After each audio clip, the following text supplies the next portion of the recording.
Et c'est l'heure de l'édito sport de Virginie Fulpin. Bonjour Virginie. Bonjour Mathieu. En chair et en os en studio ici. Ce week-end, on joue la 3e journée du championnat de France féminin de football. L'euphorie de la Coupe du Monde est clairement retombée. On ne suit pas trop ce championnat. Pour vous, ce serait bien de prendre exemple sur ce qui se passe en Angleterre. Ouais, j'ai été assez bluffée par ce qui s'y passe. Le week-end dernier, il y avait 2 gros matchs dans le championnat féminin anglais. Et par exemple, plus de 31 000 personnes sont allées voir le derby de Manchester entre City et United. Alors pourquoi ce succès en Angleterre et pas en France ? Bon, d'abord, l'Angleterre est un vrai pays de foot, alors qu'en France, le foot, on l'aime surtout quand on gagne, il faut bien le dire.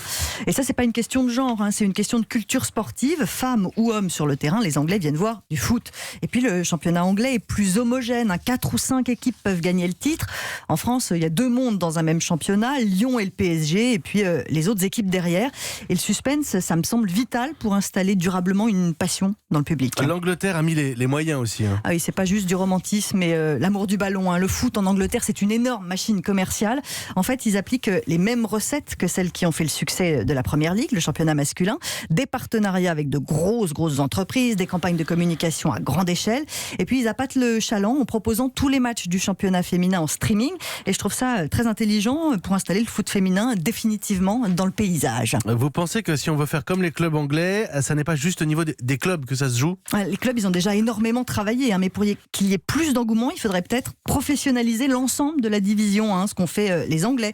En France, le championnat féminin dépend de la Fédération française de football, pas encore de la Ligue professionnelle.